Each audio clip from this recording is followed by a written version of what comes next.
Lions are symbols of power, leadership, and majesty.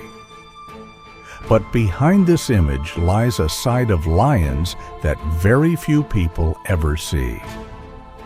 Today, we will uncover 12 dark lion behaviors you never knew existed. Section 1. Intentional cub elimination. In lion society, the arrival of a new male does not only reshape the pride, it resets it. When a dominant male defeats the previous ruler, he inherits territory, females, and status. But not the cubs.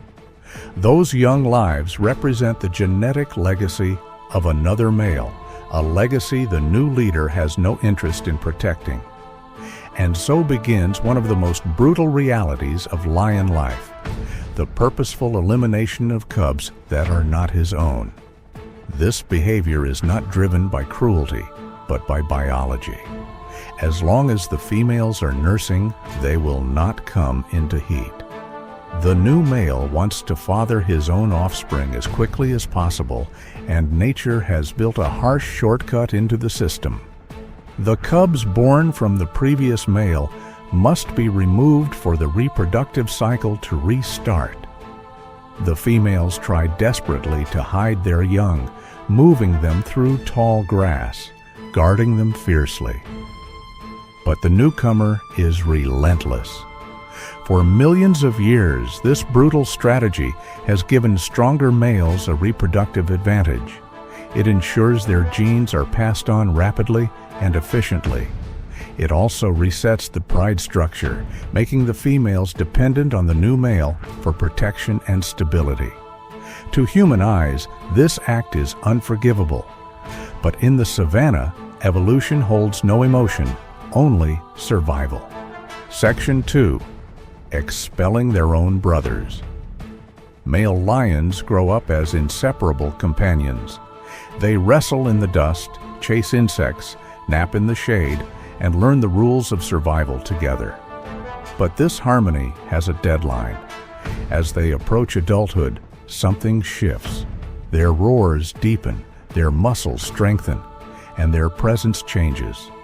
What once looked like innocent play slowly transforms into silent rivalry.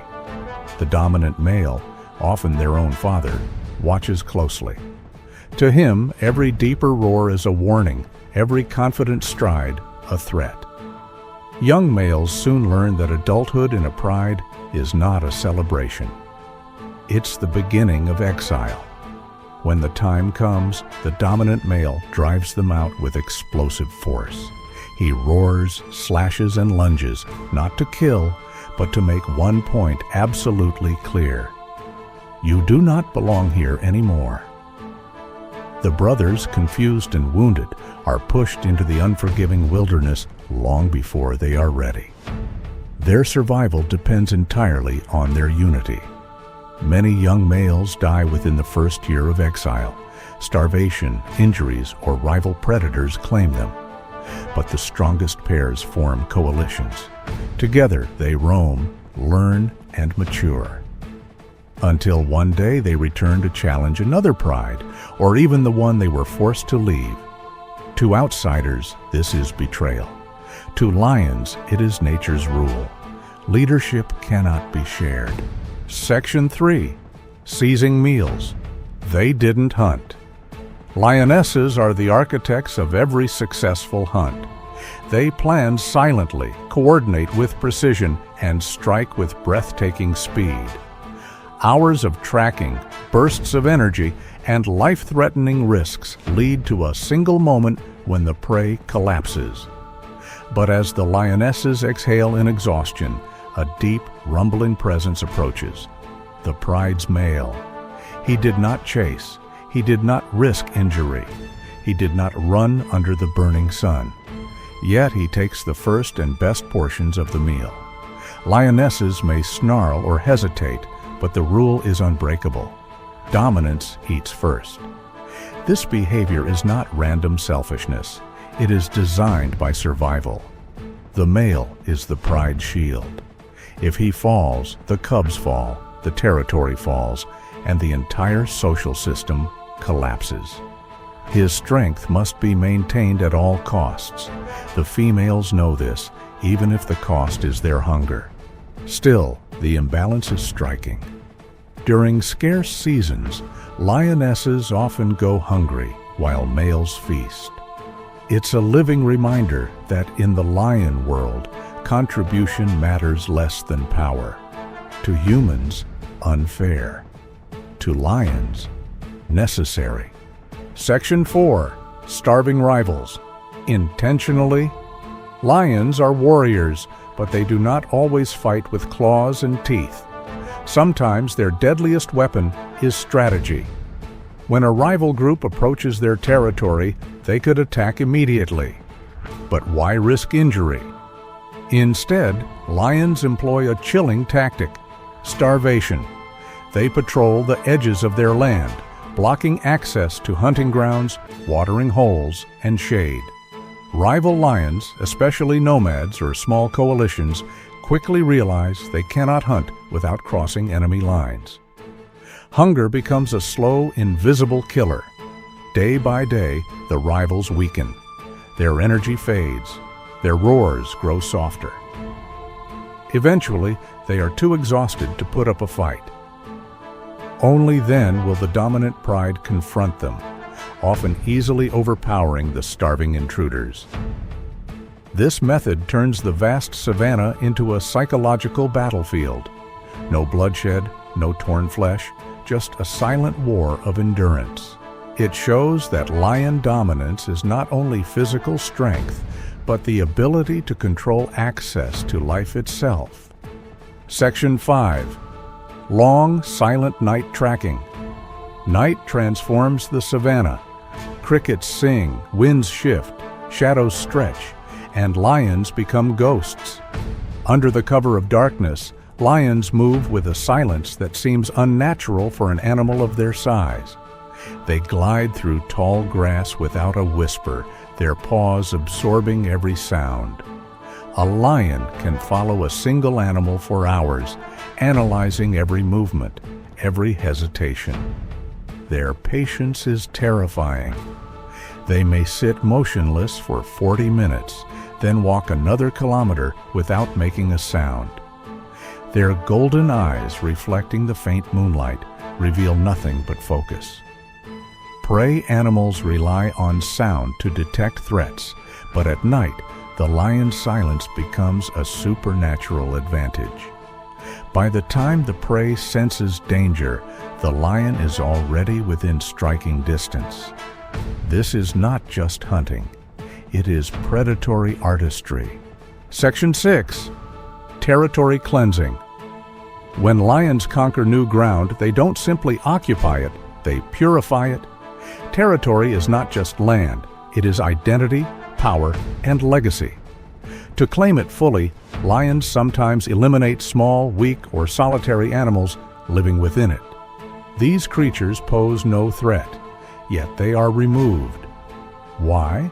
Because ownership must be absolute. Every scent must be theirs, every sound familiar.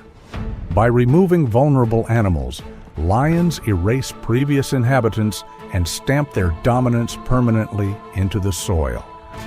This behavior resembles a dark, unspoken law of the savannah.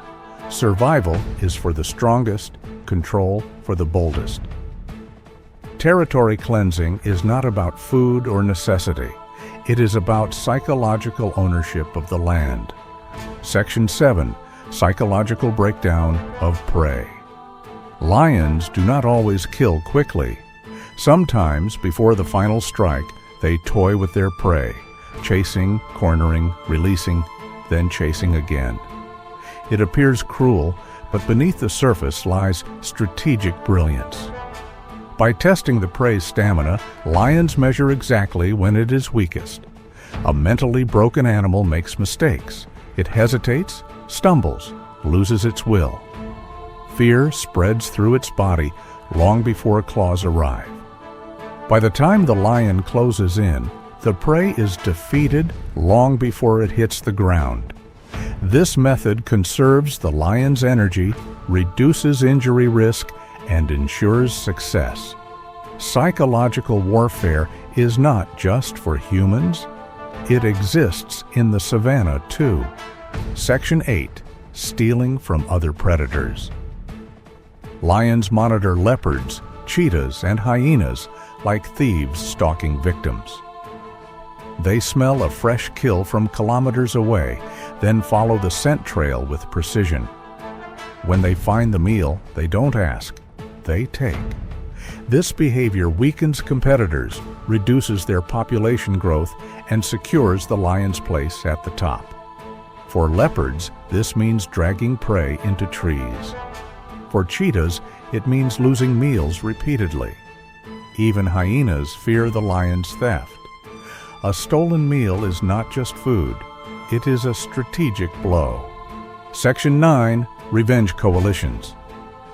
Exiled males rarely survive alone, but when they do, something remarkable happens. They form coalitions. These groups of 2, 3, or even 4 brothers or unrelated males become powerful units. Their goal? Return stronger, return smarter, return to take a pride, and sometimes return for revenge. Coalitions have overthrown dominant males, reclaimed territories, and reshaped entire regions. What began as exile becomes a path to power. Section 10. Abandoning the weak. Lions are social, but not sentimental. When a member becomes too injured to walk, the pride faces a choice: stay and risk everyone, or leave the weak behind. They always choose survival. A limping lion slows the hunt, attracts hyenas, and endangers cubs. And so, without ceremony, the pride walks on. The injured lion watches them fade into the horizon. Brutal, but necessary. Section 11. Female authority. Male lions may look like rulers, but females govern the pride's daily life. They decide where the pride moves, when to hunt, which males stay, and how cubs are raised. They even challenge males during meals. Their power is subtle, but absolute. While males defend borders, females build the future. Section 12. Back attack execution. Lions rarely choose frontal attacks. They are risky, loud, and unpredictable. Instead, lions circle behind their opponents, striking from blind spots. A single bite to the spine or neck ends the fight instantly. Efficiency is their signature. Victory with minimal risk.